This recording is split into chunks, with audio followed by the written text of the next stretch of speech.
Hello and welcome to Friday night's calendar, ahead of what promises to be a scorching weekend right across our region.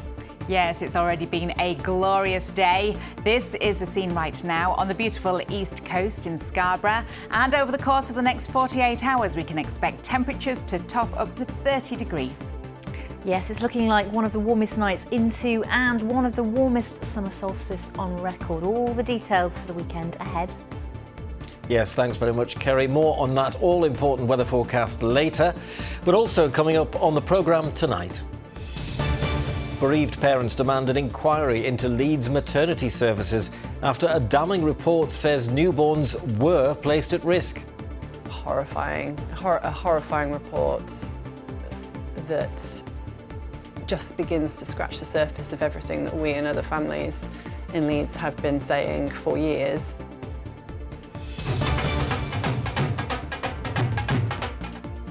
In sport, it's an Indian summer as thousands of Test cricket fans head for Headingley.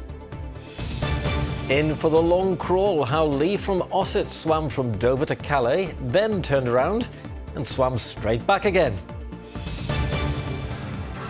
And the music's playing, good vibes are in the air, and I'm live from one of Scunthorpe's newest music festivals, which expects to attract 2,000 visitors over the weekend.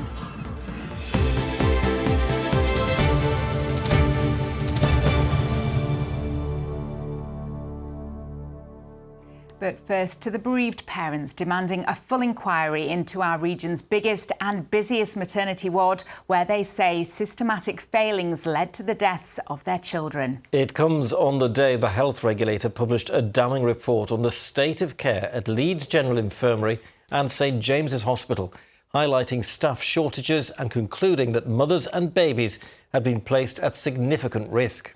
Despite the preventable deaths of dozens of newborns, some families who raised the alarm say their warnings were ignored. Among them is Fiona Windsor-Ram, whose baby Aliona died at LGI 5 years ago.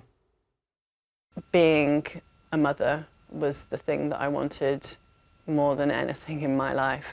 Aliona lived for just 27 minutes, and the hours before her birth were blighted by a string of gross failures. Fiona says today's report by the Care Quality Commission is damning, but too late. It's horrifying, a horrifying report that just begins to scratch the surface of everything that we and other families in Leeds have been saying for years, just painting a picture of a rotten system from the bottom right up to management, trust board level. That trust has been told to take immediate action by the health regulator, which produced the report after unannounced inspections last December and in January. The report details a long list of failings, not enough qualified staff to look after babies with complex needs, staff who couldn't provide the standard of care they wanted to because there weren't enough of them. The report goes on that often people were not safe and at risk of avoidable harm.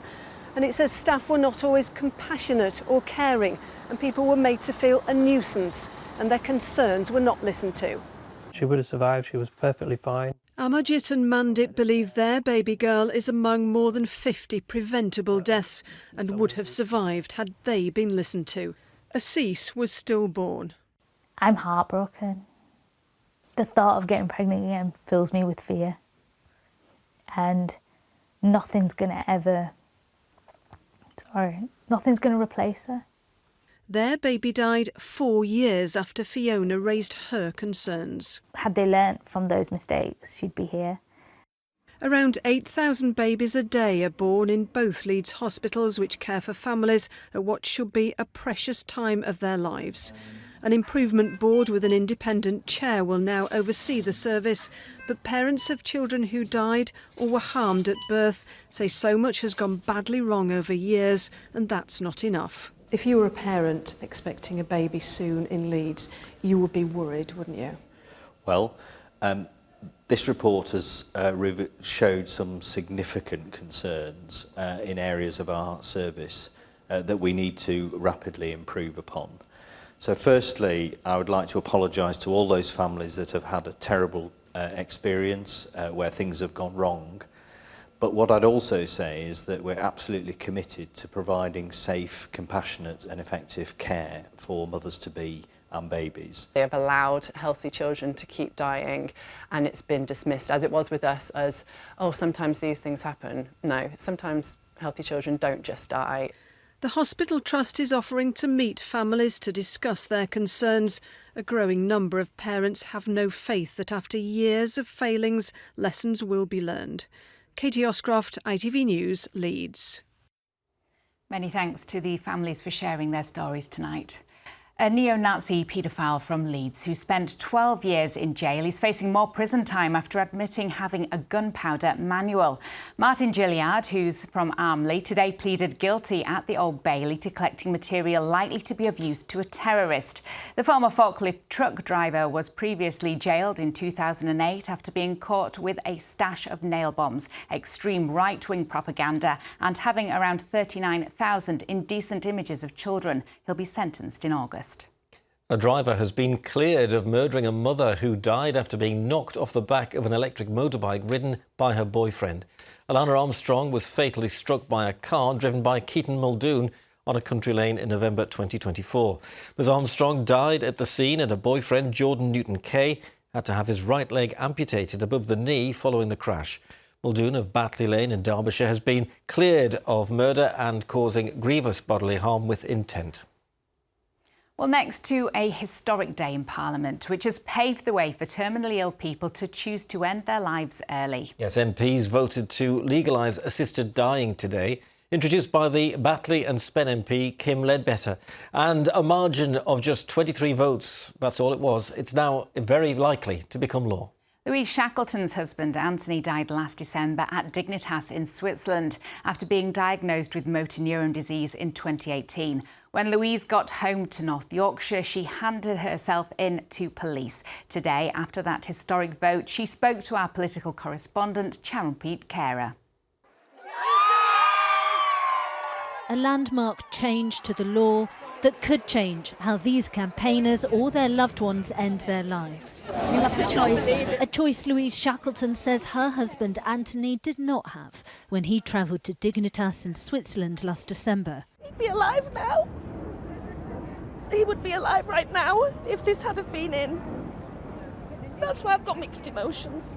But at least what I know now is that once this is implemented, other people's loved ones won't have to go to Switzerland or Dignitas. Or Pegasus. They'll be able to have a dignified death at home with the people that they love. Louise's story convinced her MP, Alison Hume, to vote in favour of the bill. With the law as it stands, Louise came back to the UK and had to hand herself into police. And we don't want to criminalise the loved ones of people who have chosen to end their own lives. For Kim Ledbetter, who sponsored the bill, this is a chance for Parliament to catch up with public opinion. There's a huge amount of support for this change. The public polling on this issue has been consistent for decades. There was a poll out just this week, 75% of the public support a change in the law. Certainly everywhere I've been in these months, people have come up to me and said thank you for doing this. But not everyone will be grateful for this decision. Earlier, campaigners stood side by side outside Parliament, lobbying those inside to make opposite decisions. It breaks my heart, this vote. It should never have been put in the first place.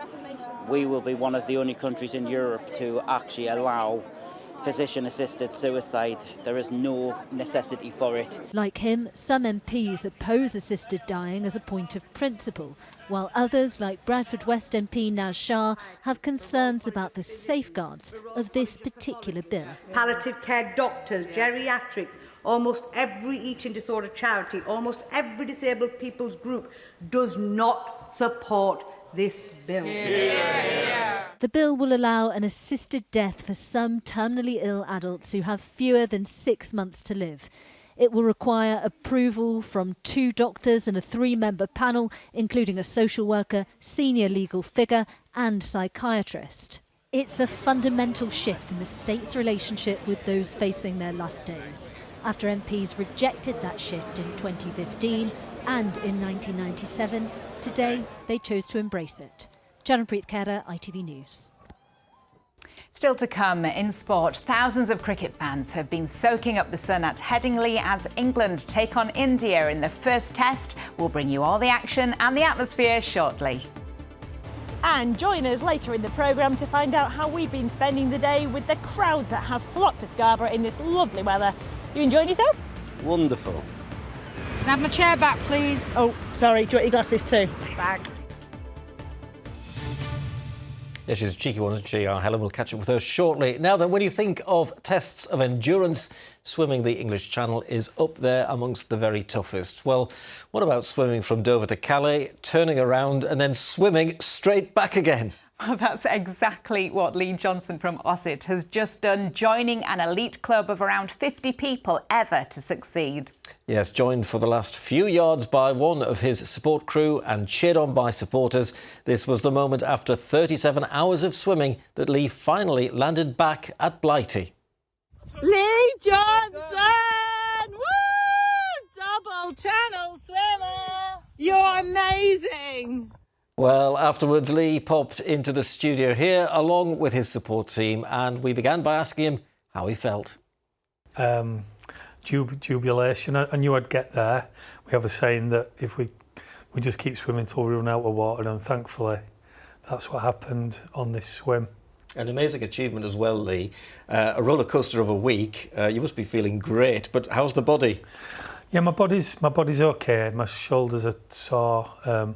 My throat and mouth are sore, but plenty of ice cream over the next few days. Why does it get so? The salt water corrodes your mouth, and it can burn it quite bad. There's not a right lot you can do about it when you're swimming, but there are things that you can do afterwards. Like I said, plenty of ice cream and soft food. Well, I never need any excuse to eat ice cream, but people getting over the channel in one direction, that's a massive feat. To then have to turn around and do it so quickly to come back the other way is amazing. Just tell me, how long were you over in France before you set off back? So you're allowed 10 minutes. So from leaving the water, you've got 10 minutes to have a bite to eat, a drink of water, put some Vaseline on, and then you've to be back in. Wow. And of course, any great athlete needs a good support team. And Dan and Josh, you're with us as well. Dan, first of all, let me ask you, because you were involved in sort of making sure that Lee was all right. I mean, there are lots of dangers out there, aren't there? Absolutely, yeah. You've obviously got the jellyfish, etc. That's the main thing that can sting you and just obviously really, really hurt.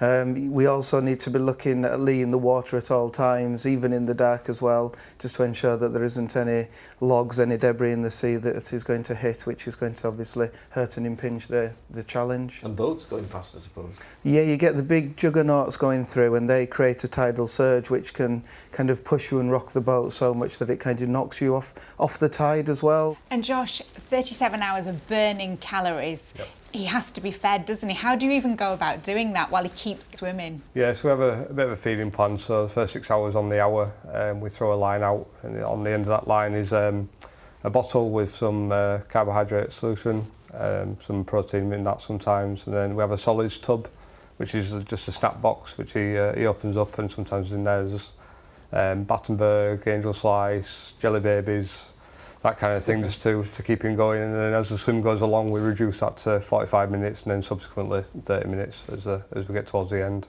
And I know, Lee, you don't like to think about where you are time-wise when you're doing this, do you? But also, of course, worried at home is your family. Do you worry about your family worrying? No, Gillian and my family know that I'm in good hands with Dan and Josh. They know me better than I know myself. As far as it comes to swimming, they can tell just by looking at how I'm swimming, how I'm feeling. So I take a lot of comfort from that. The extra benefit on this swim as well was that there were a live video feed. So Gillian and my family could check it in at any time and make sure that things were on plan. And talking about staying on plan, it's not just a point-to-point swim, is it, in a straight line? This looks like an S shape. It's not 21 miles, really, is it? It's much more. Yeah, we end up swimming about 80 to 90 miles. We haven't got a total figure yet, but we're about 80 to 90 miles of swimming. I think we worked out that it was 110,000 strokes over 37 hours. So that's a lot. It is a lot. It is a lot. And you don't like to sit still, as we've already said. Finally, we must just ask you, have you got anything else in the pipeline? Yeah, I've got a few other swims bubbling away. but I'm focusing on just recovering at the moment. That'll take a few months, and then hopefully then I'll be fit enough and strong enough to go again. Brilliant. Thanks ever so much for coming in, Lee, and telling us the story. Congratulations, and thank you to Dan and Josh as well for joining us. Thank you. Absolutely amazing. We're staying with sport, and on the hottest day of the year so far, thousands have spent the day up at Headingley to watch the first day of the first test between England and India. And it's been a great atmosphere up there, with both sets of fans enjoying two titans of the game going into battle for the next 5 days. Arif Ahmed reports.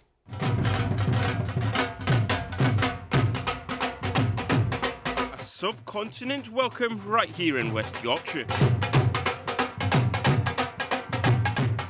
As the sun shone bright over Leeds, thousands headed for Headingley. Come on, England! Come on, England! Come on, England! For the first test between England and India. We've been to India, so we've got an affiliation with it. So yeah, we're really looking forward to it. It's always a great atmosphere as well with the Indian fans. Yeah, That's the nicest thing about it as well. It's brilliant for that, yeah. So are you here for the atmosphere rather than the cricket? Yes, exactly, yes. And a few drinks maybe and as well. some drinks, yeah. Well, it's a lovely day for it. Where else would you be on a Friday morning? Correct. Well, actually, I've got a friend's wedding to go to in London at 4 o'clock.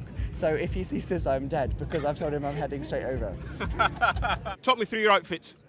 Crocodile, safari choice. Crocodile, zebra. We've got 2 others over here. We've got Timon 6 and others. Pumbaa, come on! Main question is why? Why not? Why not? We're having a good time. It's my first time here in Headingley Stadium, so I'm very excited here. And we have been watching Test cricket since childhood with my grandfather, so I'm here for my grandfather. That he could never make it to the England Test to watch it here, so I came on behalf of him. And they're approaching the end of play, and India are 338 for 3. Now to all the fun of the festival. Up to 2,000 visitors are expected in Scunthorpe this weekend to Sunset Groove. It's the first of 4 festivals that are planned for this summer in the town by a father and son duo who say they're doing it because music unites the people. Adam Fowler is there for us now. Adam, it's just getting going. That's right, yeah, the crowd's just starting to appear now. We've got the gravity wheel over there, the ice cream van over here. Good tunes, bit of dad dancing. I'm not a dad, but hey-ho. And we're joined now by a couple of people that set it up. Lads, it was difficult to get this show on the road, wasn't it? Oh, it's unbelievable. There's so much to do with organising all the artists, selling tickets, people leaving to the last minute, putting all the traders together and, yeah, get the bar sorted. Nightmare. And why was it important to you to get this festival going? I want to bring something to the local community, support charities, and just make people have a good time. That's what we're in it for. That's what we will always be in it for. Yeah, OK. And who books the acts? A combination of both. Because you're a father and son duo, right? We are, yes. What's your dad like to work with? Sometimes painful, but good all in all.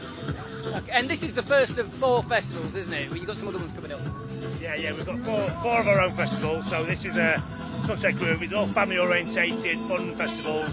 Next one is Thunderstop, which is a rock festival like AC/DC, Def Leppard type stuff. Then you've got Wild West Festival, which is your country western, which is just growing at the moment. Everyone does a bit of that. And then Sonic Wave, the last one, which is in September, is more your indie rock, Oasis, Killers. I noticed there's plenty of room on that dance floor. You lads going to be getting up there and cutting a rug?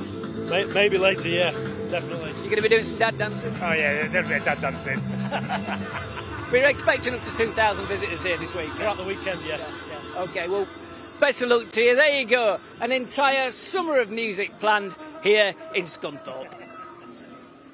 Thanks, Adam, live for us tonight in Scunthorpe. So, we've been to a music festival and the cricket, but where else do you spend a day as sunny as this one? Well, the beautiful Yorkshire coast, of course. Ah, yes, of course, with temperatures set to top 30 degrees this weekend. More from Kerry in just a moment. You know, Scarborough will be a magnet for sun seekers. Well, Helen Steele got there a day early to beat the crowds. Helen, how's your Friday been?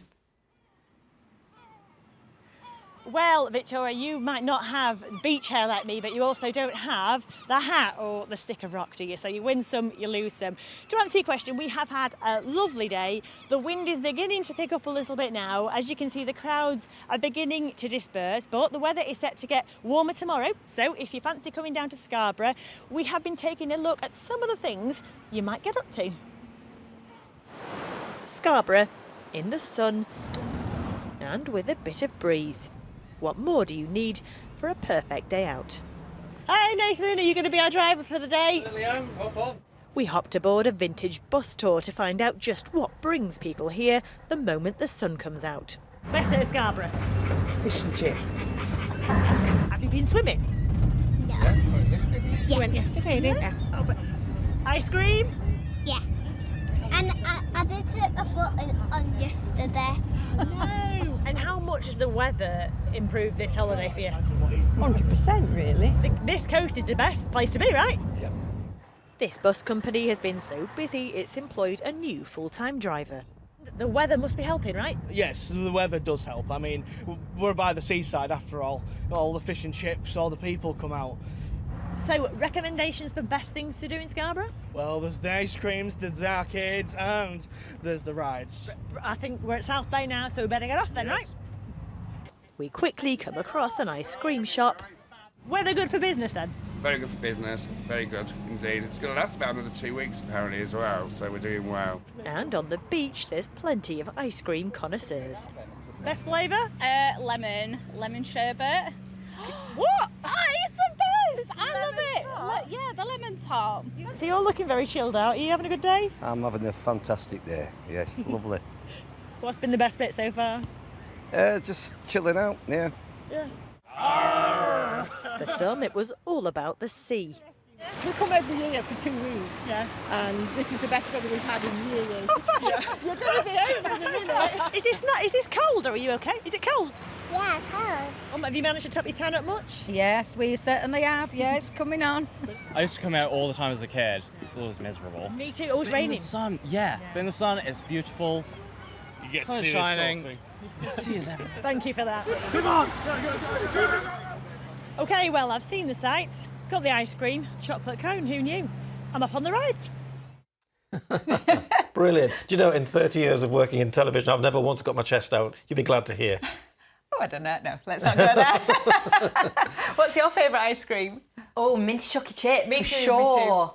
Double flake as well, has to be a double flake. Absolutely gorgeous today, wasn't it? It was about 26 in Scarborough this afternoon. Yes, Helen said there was a bit of a breeze. Yes, we've had a bit more in the way of cloud compared to the last few days, but Leeming 30.1 just missed its all-time June record, and Sheffield 29.7 definitely on for a heat wave by the time we reach tomorrow. So one of the hottest June days on record, and expected to be warmer as we head into the weekend. This was Robin Hood's Bay. A big thank you to Gary Hornby. You can see a little bit of high cloud there, and also a fantastic shot by Malk Cook of Flamborough. Now, tomorrow is the summer solstice, of course. It could be one of the warmest solstices we've had on our Met Office records, and our warmest June day currently stands at, I think it's 1941, 33.3 Celsius at Huddersfield. So we could make that. We're definitely, I think, going to be in the 30s. But unfortunately, we've got a thunderstorm warning for late tomorrow, probably peaking to the afternoon, early evening at around 9 o'clock. Large hail, gusty winds, frequent lightning, and high rainfall totals in a short period of time. So that's just, it will be very hit and miss. They are isolated, but obviously if you catch one, I do need to warn you about that. We do swap the warm and humid air though. So if it's all a little bit too much for you, everything's coming in from the west as we head through the second half of the weekend into next week. Here's the detail. A clear start makes way for a day of ancient discoveries. TUI sponsors ITV Yorkshire Weather. Yes, probably a few of us wanting a little bit more in the way of blue sky and sunshine today with our heat and humidity. It was a little bit milky, certainly in the west over the Pennines earlier on today, but even here, some blue sky and sunshine. And we stick with the hot and humid story as we head through tonight, particularly uncomfortable for sleeping. And as we head through into tomorrow, as the heat and humidity continues to rise, yes, the risk of a thunderstorm later on Saturday, but fresh as Sunday. High pressure migrating eastwards, dragging in that southerly air. Yes, a little bit of cloud, Yes, a risk of a few sharp showers nudging north and eastwards for this evening, but for most of us, as we head deeper into this evening and overnight tonight, it's relatively quiet with dry and clear conditions, lighter winds, and yes, the focus on the temperatures really not dipping much lower than 17 or 18 in some urban locations by the time we reach dawn. So this was the summer solstice 2024 last year. Ilkley Moor, a big thank you to Richard Lay for the shot. 4:35 and 9:41 ISM times as we head into tomorrow. So it will be a dry and very warm start tomorrow. We're expecting some hazy sunshine. There is a small risk of a shower, but it's not really until later that the shower risk increases, and they will become a little bit more widespread as we head towards the afternoon and especially the evening. Temperature-wise, though, quite widely high 20s, low 30s, and there could be an isolated 33 or 34 Celsius by the afternoon. Peaking around 9 o'clock tomorrow evening, the risk of those heavy thunderstorms, and then as we head into Sunday, a dry and warm start but fresher feel. The winds will be stronger, some showers from the west later, and then pretty mixed over the coming few days, but not cold. TUI sponsors ITV Yorkshire Weather.